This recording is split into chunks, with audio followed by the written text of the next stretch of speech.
이들은 해리 케인에게 한마디를 덧붙이며 논란을 부채질하기 시작했다. 오늘은 손흥민의 유럽 진출을 둘러싼 루머와 객관적인 지표에 대해 말씀드리고자 합니다. 그리고 기록은 단번에 깨졌습니다. 먼저 잠시 시간을 내어 그왕원 리캡을 구독해보세요. 손흥민의 선한 영향력이 영국 축구계 전체를 뒤흔들고 있다. 공격뿐 아니라 수비에서도 존재감을 드러내며 많은 영국 축구 전문가들로부터 서양인이 우월하다는 평가를 내놓고 있다. 손흥민을 비판할 때 손흥민을 비판한 것인지 아닌지는 모르겠지만 자신들의 우상인 영국의 해리 케인을 맨체스터 시티에 타고난 골잡이 홀랜드를 소집팀에 비유하며 욕도 했다. 그래서 이것이 화제가 되고 있습니다. 우리는 오랫동안 손흥민을 응원해왔습니다. 추적된 태그가 있습니다. 수비 개입이 너무 적었기 때문에 콘테 감독과 당시 주장이었던 골키퍼 휴고 요리스로부터 비판이 시작됐다. 냉철하게 보면 토트넘의 수비가 제 역할을 제대로 하지 못한 것일 뿐이다. 예를 들어 최신 F20이 전투기의 검사 능력이 왜 형편없고 화물을 세차할 수 없는지 묻는 것과 같다. 오해하지 마세요. 손흥민은 올 시즌 제대로 해낼 것이다. 면밀히 살펴보면 손흥민의 움직임은 공격은 물론 수비에서도 존재감을 드러내고 있다. 손흥민이 토트넘에서 이룬 활약을 생각하면 그 어떤 DAF 선수도 따라올 수 없는 전설과도 같다. 기자는 통계 매체 후스코어드닷컴에서 입수한 손흥민의 공격 상황에 대한 자료를 토대로 기사를 시작했다. 이는 프리미어리그의 다른 선수 중 세 번째로 많은 선수입니다.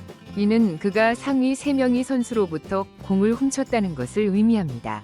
이 기록은 최대 6회에 달해 외부로부터의 압박 능력도 발휘됐다고 한다.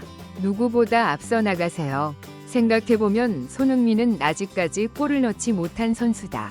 그는 팀의 4에서 0 승리를 이끌었다. 공격수 도미닉 소랑케는 이번 여름 이적 시장에 막 진입했습니다. 부상으로 인해 자리에 앉아 있어야 했습니다. 공격수로 출발해 많은 골을 넣으며 토트넘의 손흥민에게 큰 승리를 안겨주며 승리를 확정지었다. 전반 25분 손재의 골로 앞서 나간 강력한 공격 끝에 또 한 골을 터뜨렸다. 실제로 에버턴의 베테랑 골키퍼 조던 픽포드가 수진의 패스를 받았을 때였다. 손흥민은 열심히 달려가며 높이 전진하는 능력을 보여줬고 이런 적극적인 공격이 결국 성공해 상대 수비진이 예상보다 멀리 나가는 패스를 받는 실수를 저지르게 만들었다고 픽포드는 어색하게 대처하려 했다. 그것 빠른 속도였지만 골문 앞을 달리던 손흥민에게 붙잡혀 침착하게 공을 빈 골문 안으로 밀어넣으며 토트넘의 시즌 첫 골을 터뜨렸다. 전반전 2골 앞서던 후반에도 실점 없이 2골을 터뜨렸다. 수비수 로메로는 후반 26분 코너킥을 얻어냈다. 위험한 헤딩으로 시작해 점수를 3에서 0으로 끌어올렸다. 손흥민의 빠른 발은 전반 6분 다시 한번 결승골을 터뜨렸다. 손흥민은 페널티 지역에서 드와이트맨의 관통 패스를 가로채고 마무리 단계에서 수비수 미키 밴더윅의 날카로운 왼발 슈팅으로 멀티골을 터뜨렸다. 그러나 여기서 주목해야 할 점은 단순히 손흥민이 많은 골을 넣어 손흥민이 득점한 승리에 기여했다는 사실이 쉽게 집중력 저하와 안일함으로 이어질 수 있다는 점만은 아니다. 의미는 우리 선수들이 득점 후 곧바로 필드에 나섰고 긴장감을 유지하며 토트넘에게 유리한 상황을 만드는 데 주력한 것이 결국 손흥민의 골로 이어졌다는 것이다.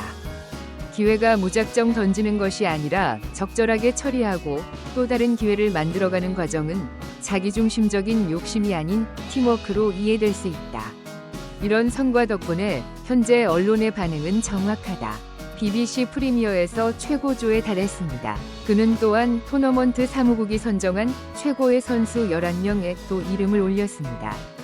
그는 금주의 팀에서 레프트백으로 선정되었습니다. 해설자 트로이 디니는 그는 단연 최고의 선수였다. 그는 중앙에서 출발해 왼쪽으로 이동해 2골을 넣었다. 해리 케인이 부임한 지 1년이 지난 지금도 라이벌 나우에게 계속 위협을 가하고 있다며 그는 관심이 있는 것 같다고 말했다. 계속 진행 중입니다. 닷컴에 따르면 손흥민은 팀의 주역이자 해리 케인의 골을 모두 교체해 프리미어리그 역사를 만든 것에 더해 이제 전국대회에서 그 어떤 선수보다 더 많은 결승전에서 공을 훔쳤다. 그리고 홀란드, 케인과는 전혀 다른 스타일로 플레이한다는 사실도 밝혀졌다. 게다가 30대가 되자 늙었다는 비난도 느꼈다. 이 나이에도 손흥민의 슈팅 정확도는 75%에 이른다. 현재 득점력 3위로 기술적 악화의 조짐은 보이지 않는다. 이는 팀 샤우드 전 토트넘 감독이 지금까지 최고의 손흥민이라고 인정한 것도 이 때문이다.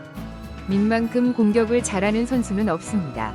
하지만 손흥민의 골은 매우 특별했지만 득점 과정에서의 압박감도 탁월했다. 늘 손흥민에게 맹렬한 압박을 가하던 그는 손흥민의 공격성을 받아줄 줄 알았다.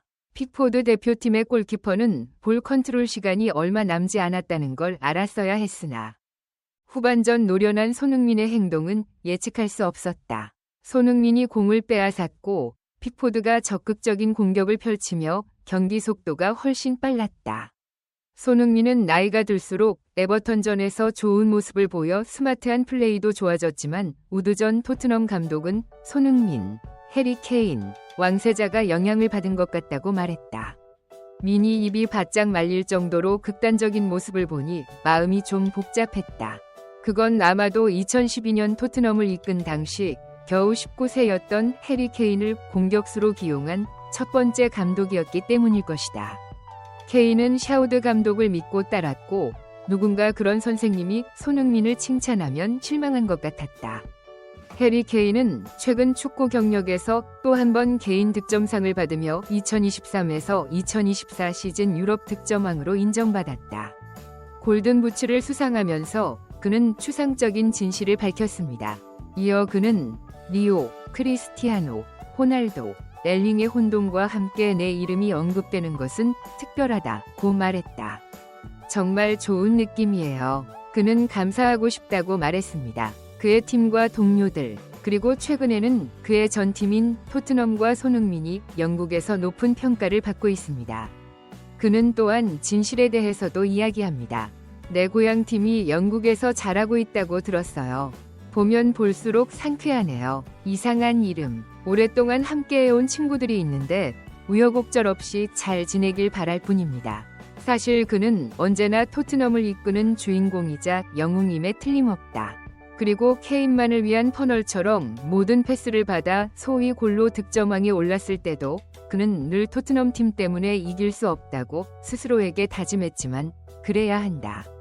결과적으로 수십 년간 1위 자리만 지키던 뮌헨은 케인이 계속해서 자리를 잡게 되면서 수십 년 만에 처음으로 1위 자리를 잃었다. 아마도 케인은 소니를 정말 싫어했을 것이다. 손흥민은 세계 그 어떤 선수와도 비교할 수 없는 선수다. 어떻게 이런 선수가 한국에 탄생할 수 있었을까? 그는 누구보다 우리보다 국기와 국가대표팀 유니폼의 무게를 가장 잘 알고 있다.